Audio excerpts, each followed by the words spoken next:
Hello my lovely students, welcome to air maths zone.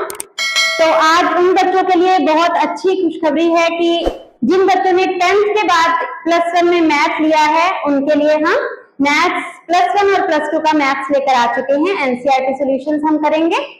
तो आज हम +1 का मैथ स्टार्ट कर रहे हैं। ये मेरी +1 के मैथ की फर्स्ट वीडियो है जिसमें हम सबसे पहले चैप्टर 5 स्टार्ट करेंगे। चैप्टर 5, सीधा ही चैप्टर 5 क्यों?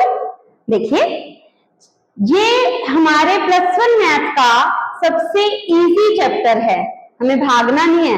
+1 में आके क्या होता है ना कि ऑप्शंस होते हैं, तो बच्चे कई बार क्या होता है कि मुश्किल लग रहा है, भाई हमें तो मैथ ऑप्शन है तो छोड़ देते हैं। 10th तक तो कंपल्सरी होता है तो हमें करना ही होगा, चाहे जैसा भी है, इजी हो मुश्किल हो, हमें करना ही है। लेकिन +1 में आके हमको ऑप्शंस दिखते हैं कि छोड़ भी सकते हैं। तो हम ये सबसे इजी चैप्टर करेंगे। बहुत इंटरेस्टिंग चैप्टर है, बहुत इजी चैप्टर है। तो देखते हैं, पहले इसके आज इंट्रोडक्शन करेंगे, चैप्टर हम अगली वीडियो में स्टार्ट करेंगे। तो देखिए, कॉम्प्लेक्स नंबर्स चैप्टर का नेम है, कॉम्प्लेक्स नंबर्स।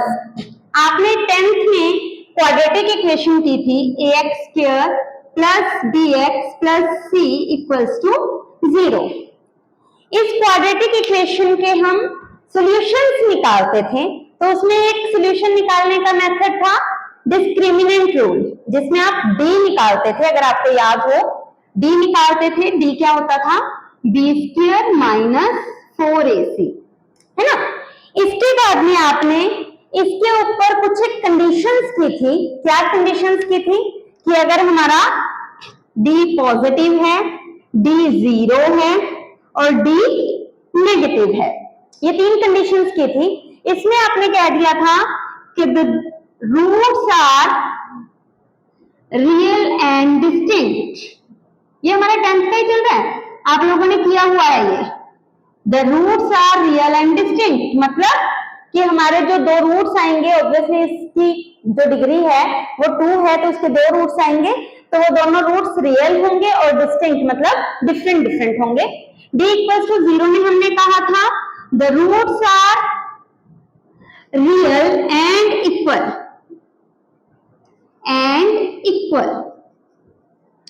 ठीक है। 2 रूट्स होंगे, दोनों रियल होंगे और इक्वल होंगे। लेकिन इस केस में हमने कह दिया था no real roots exist, no real roots exist, कि कोई रियल रूट नहीं है। तो हम इस केस की बात करेंगे। ये कब होता था? जब हमारा d नेगेटिव होता था। जैसे कि मैं एक एग्जांपल लेती हूँ।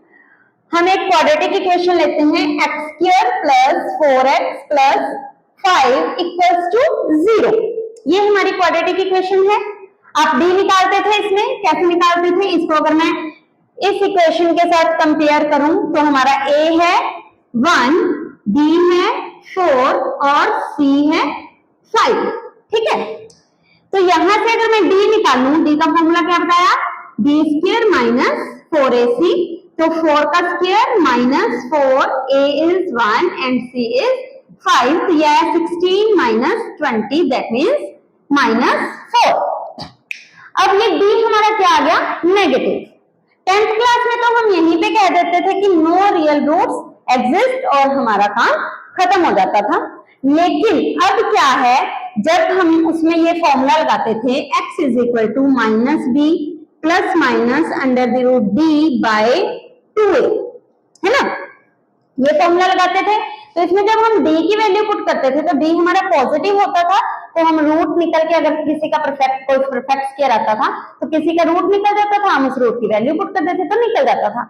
लेकिन अब क्या है? अब यहाँ पे आएगा क्या? -4। b is 4 and 2a is 1। यहां जो -4 आया, 4 का तो रूट हमें पता है 2, 4 का तो रूट हमें पता है 2, 4 के मैं टुकड़े कर रही हूँ, 4 × 1, तो 4 का रूट तो हमें पता है 2। अंदर क्या रह गया? √-1/2। ये जो माइनस में आता है रूट के अंदर, इसको हमने एक नाम दे दिया +1 क्लास के अंदर। इस चीज को हमने एक नाम दे दिया। क्या नाम दे दिया? इसको हम लिखते हैं आई से और इसे बोला जाता है आयोटा। क्या, इसको मैंने एक नाम दे दिया आई और इसे बोला जाता है आयोटा। हम आज इस पे वर्क करेंगे, तो बढ़ते हैं इसकी तरफ। मैंने अभी बताया कि रूट ऑफ -1 को हमने कहा आई, आयोटा। तो ये आयोटा है क्या, देखिए यहां से अगर मैं स्क्वायरिंग करती हूँ, आयोटा स्क्वायर, रूट ऑफ -1 का स्क्वायर और रूट से स्क्वायर कैंसिल हो जाता है, तो आयोटा स्क्वायर की वैल्यू आ जाती है -1। इसकी पावर्स हम करेंगे, किस तरीके से करते हैं, ठीक है। अभी मैंने सिर्फ आपको आयोटा स्क्वायर की वैल्यू निकाल के दिखाई है, कितनी आ गई, -1, ठीक है। अब हमारा कॉम्प्लेक्स नंबर क्या होता है, कॉम्प्लेक्स नंबर को हम z से डिनोट करते हैं, जो कि हमारा चैप्टर का नाम है कॉम्प्लेक्स नंबर, इसको हम z से डिनोट करते हैं, ठीक है। तो z क्या है, z a plus iota b, a plus iota b। इसमें दो पार्ट्स हैं, a एंड आयोटा b। एक तो वो है जिसमें आयोटा नहीं है और एक पार्ट वो है जिसके साथ आयोटा लगा है। जिसके साथ आयोटा नहीं है हम उसे कहते हैं, यानी a को हम कहते हैं रियल पार्ट ऑफ z। क्या कहते हैं, रियल पार्ट ऑफ z। और जो आयोटा के साथ है, आयोटा के साथ यानी b, इसे हम बोलते हैं imaginary part of z, imaginary part of z।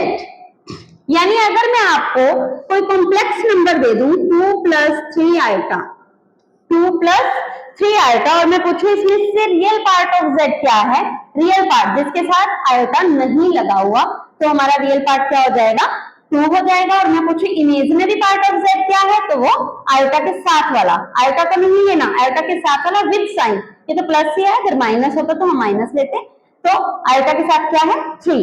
तो इसे लिखते कैसे हैं, हम पूरा थोड़ी लिखेंगे हर बार रियल पार्ट ऑफ z, इसको लिखते हैं real part RE of z।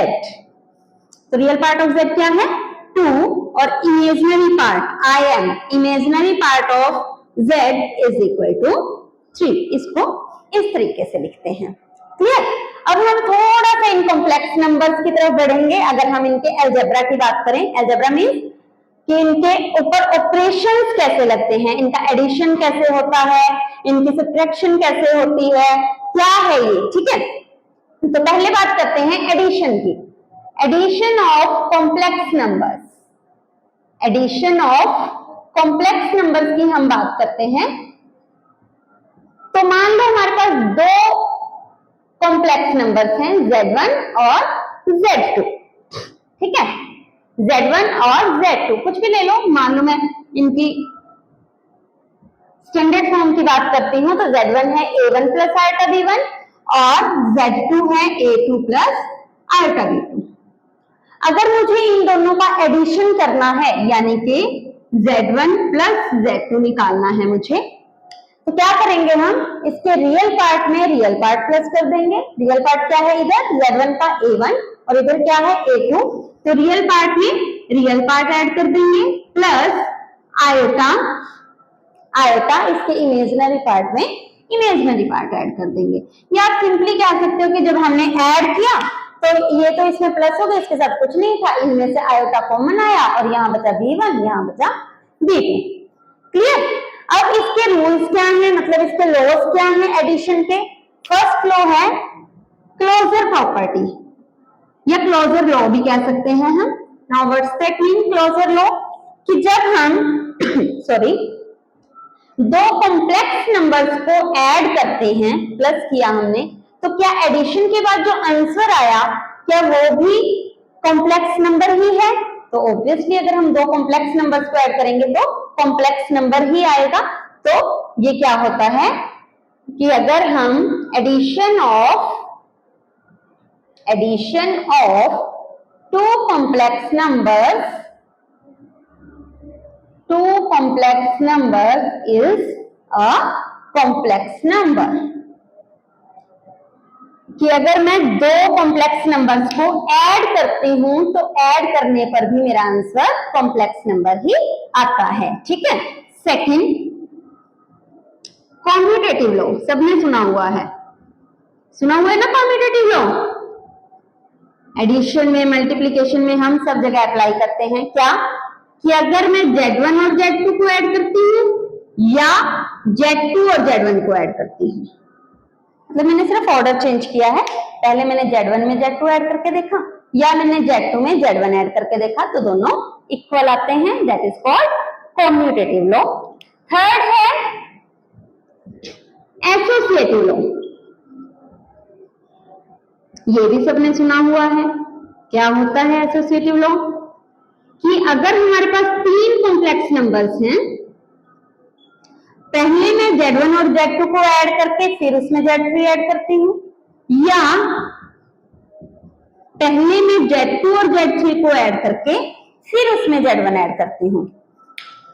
मेरे ख्याल से आपको पता होगा इस ब्रैकेट का मतलब कि मैंने यहाँ पर तो पहले Z1 और Z2 को ऐड किया और उसमें Z3 ऐड किया, और यहाँ पर पहले Z2 और Z3 को ऐड किया, उसमें Z1 को ऐड किया, तो ये दोनों भी इक्वल होते हैं। फिर आता है आइडेंटिटी। आइडेंटिटी का क्या मतलब होता है? एडिशन की बात कर रहे हैं तो एडिटिव आइडेंटिटी की बात कर रही हूँ। दैट मीन्स कि मैं Z1 के अंदर क्या ऐड करूं कि मेरा नंबर वही आ जाए। जैसे कि हम सिंपली मैथ्स में करते हैं, 10th तक जो करते आ रहे हैं कि मैं 2 में क्या ऐड करूं कि मेरा 2 ही आ जाए। क्या कहते हो आप? क्या ऐड करोगे? 0 ऐड करोगे। इसमें भी क्या ऐड करोगे? 0 ऐड करोगे, तो 0। लेकिन हम तो बात कर रहे हैं कॉम्प्लेक्स नंबर्स की, तो हमारा एडिटिव आइडेंटिटी भी एक कॉम्प्लेक्स नंबर की फॉर्म में होनी चाहिए, तो हम इसको लिख सकते हैं 0 प्लस 0 आयोटा। 0 plus 0 iota. तो this is our identity, this is our additive identity of complex numbers. Clear? फिर बात आती है इनवर्स की। इनवर्स, अब इनवर्स कैसे निकलता है?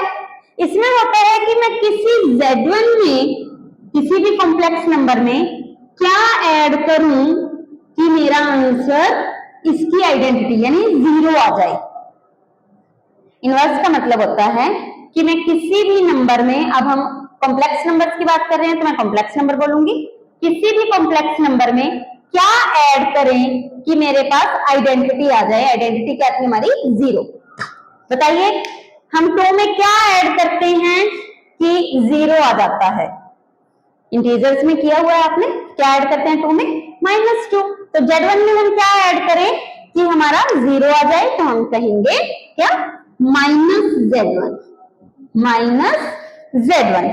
तो ये -Z1 is the additive inverse of Z1। देखो, मैं सिर्फ इनवर्स और आइडेंटिटी लिख रही हूँ, लेकिन मैं एडिशन की बात कर रही हूँ, तो ये है एडिटिव आइडेंटिटी और ये है एडिटिव इनवर्स। ठीक है, तो एडिटिव इनवर्स ऑफ Z1 क्या हुआ? -Z1। क्लियर? तो अभी हमने एडिशन ऑफ 2 कॉम्प्लेक्स नंबर्स किया, अब हम कर रहे हैं डिफरेंस ऑफ 2 कॉम्प्लेक्स नंबर्स। वही चीज है कि अगर Z1 और Z2, मान लो Z1 हमें, अब मैं कुछ एग्जांपल लेके बता रही हूँ, मान लो मैंने दे दिया 6 - 3 आयोटा, और Z2 हमें दे दिया मान लो 5 + 4 आयोटा। ठीक है, कुछ भी ले लिए मैंने एक बार 2 नंबर्स आपको समझाने के लिए। तो मुझे Z1 - Z2 अगर निकालना है तो वो क्या होगा? देखिए, चाहे तो आप सीधा रियल पार्ट में से रियल पार्ट माइनस कर दीजिए और इमेजिनरी पार्ट में से इमेजिनरी पार्ट माइनस कर दीजिए। अदरवाइज सिंपली Z1 की वैल्यू पुट की माइनस Z2 की वैल्यू पुट की। ब्रैकेट लगाना इज कंपल्सरी। क्यों? अगर एक से ज्यादा टर्म हो, जब हम एक्स वाई में, कोफिशिएंट्स में, वेरिएबल्स में इक्वेशन सॉल्व करते थे और एक से ज्यादा टर्म्स होती थी, हम माइनस करते थे, तभी हम ब्रैकेट्स लगाते थे, क्योंकि माइनस बाहर होगा तो अंदर वालों के साइन चेंज हो जाएंगे।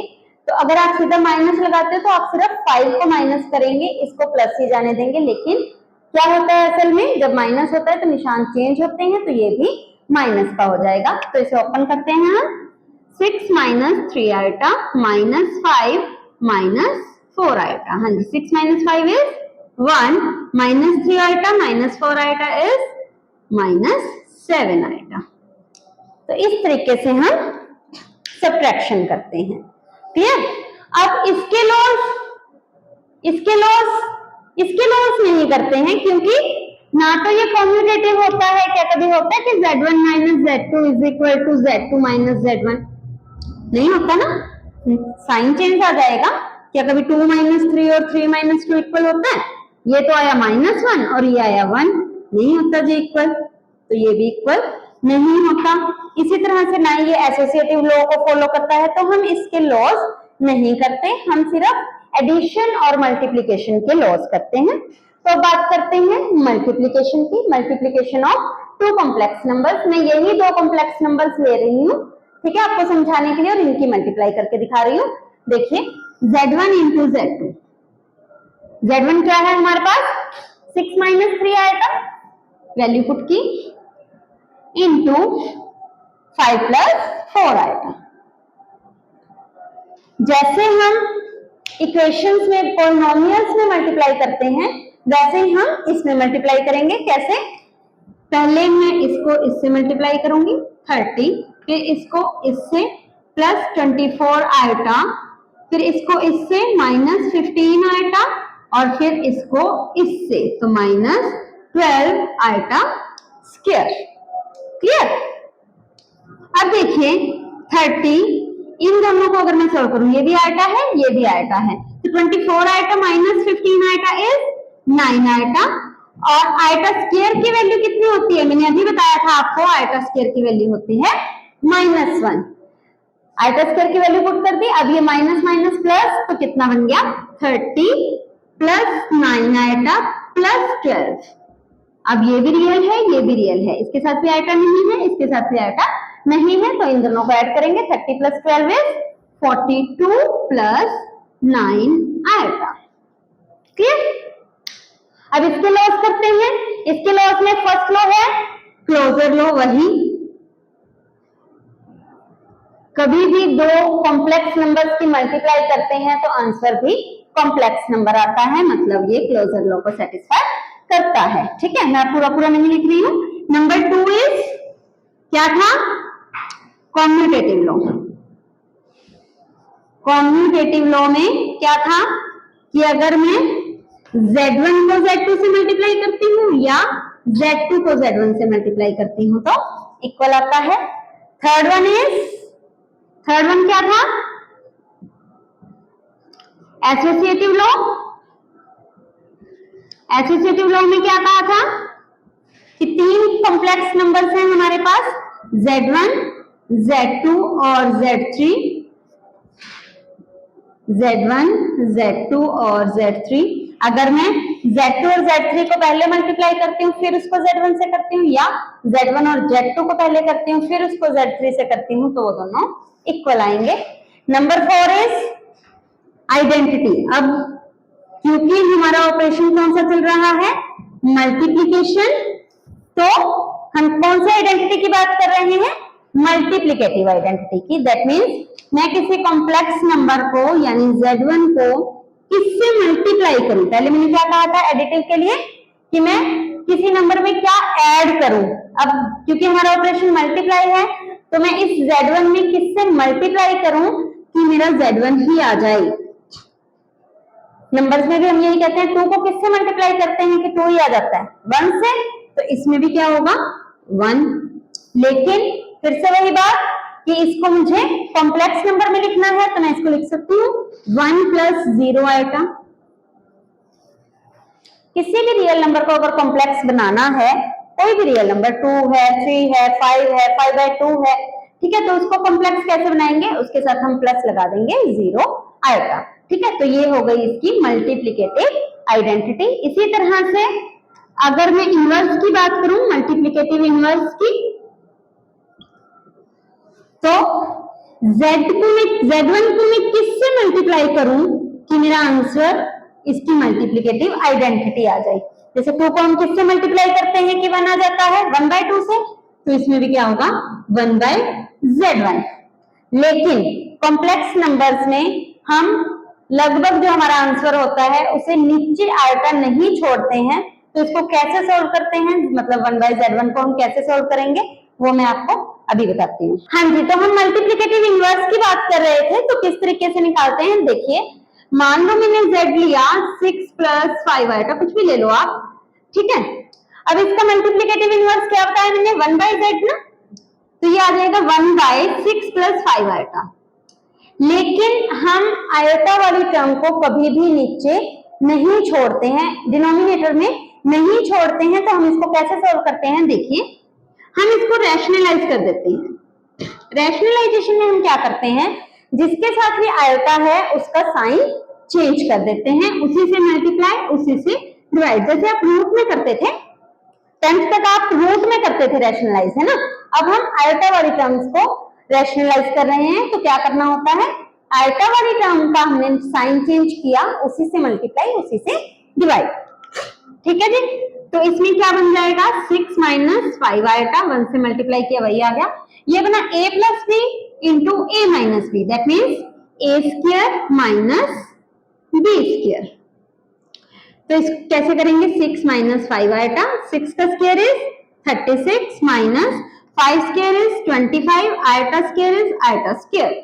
आयोटा स्क्वायर की वैल्यू मैंने अभी क्या बताई थी, -1, तो इसकी वैल्यू -1 पुट करेंगे तो ये बन जाएगा प्लस का 25, तो ये आ गया 6 माइनस 5 आयोटा अपॉन 5 61।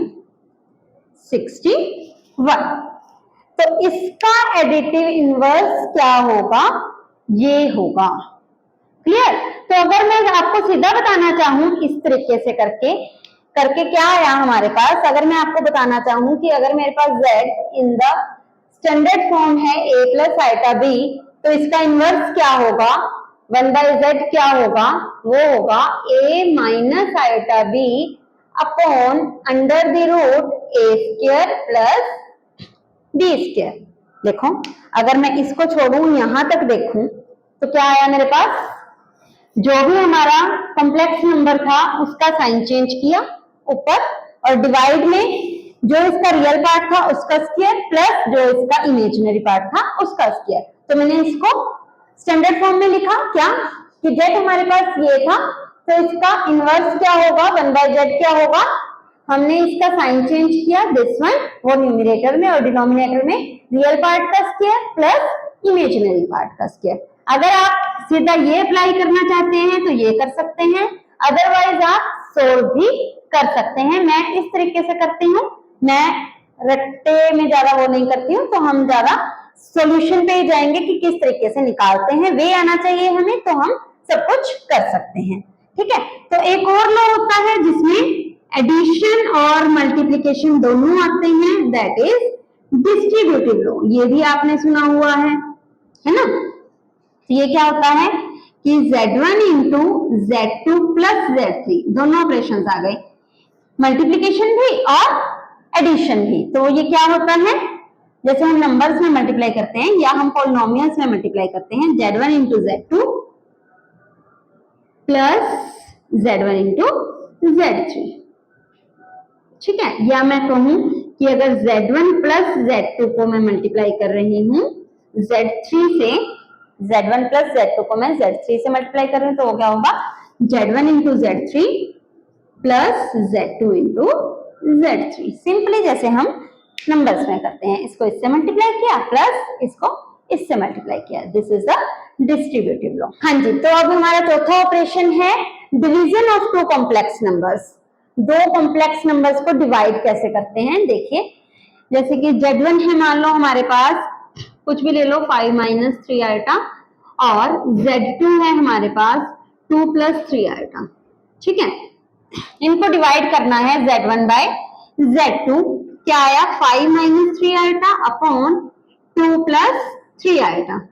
फिर से मैंने कहा कि आंसर में हम आयोटा वाली टर्म को नीचे नहीं छोड़ते, तो क्या करेंगे, जो नीचे है उसको रैशनलाइज कर देंगे। रैशनलाइज कैसे बताया, आयोटा वाली टर्म का साइन चेंज किया, उसी से मल्टीप्लाई उसी से डिवाइड। हाँ जी, मल्टीप्लाई कीजिए, 5 2 जा 10 माइनस 15 आयोटा, अभी मल्टीप्लाई करना सिखाया था मैंने आपको, minus 6 iota, minus minus plus 3 into 3 9 iota square upon, ये क्या बना, a minus b a plus b, a plus b a minus b, तो क्या बना, a square minus b square. Clear. तो ये क्या आ गया, 10 minus 15 iota minus 6 iota 21 iota, और ये बन गया आइटा स्क्वायर की वैल्यू -1, तो ये बन गया -9 अपॉन, हाँ जी स्क्वायर खोलिए, 4 प्लस 9 आइटा स्क्वायर, ये आ गया 10 - 9 इज 1 -21 आइटा अपॉन, ये बना 4 और आइटा स्क्वायर की वैल्यू -1 तो -9, दैट मीन्स ये बना 1 - 21 आइटा अपॉन -5। ठीक है, तो इसका Z1 बाय Z2 का क्या आंसर आएगा, ये आप यहाँ भी छोड़ सकते हैं। और कई बार ये कह देते हैं कि इसके रियल पार्ट और इमेजिनरी पार्ट को अलग अलग लिखो, तो आप ये 5 दोनों के बारे में कर देंगे, मतलब -1/5, 5 इसके बारे में अलग कर दिया और 5 इसके बारे में अलग कर दिया, तो माइनस माइनस प्लस 21/5 आएगा। तो आप ये भी कह सकते हैं। ठीक है, तो इस तरीके से हम डिवाइड करते हैं। हाँ जी, तो नेक्स्ट टॉपिक है हमारा कि अगर हमारे पास d नेगेटिव आ जाता है किसी क्वाड्रेटिक इक्वेशन का, तो हम उसे किस तरीके से सॉल्व करते हैं। मैंने यहाँ पर एक क्वाड्रेटिक इक्वेशन ली है जिसमें कि b 0 है। ठीक है, अगर आप इसका d निकालेंगे तो ये नेगेटिव आएगा। देखिए a है हमारे पास 1, b है 0 और c है 9, तो d की वैल्यू क्या होती है, b² - 4ac, तो 0 स्क्वायर तो वो तो 0 ही बन जाएगा, -4 × a × c, तो ये आया -36, नेगेटिव आ गया ना।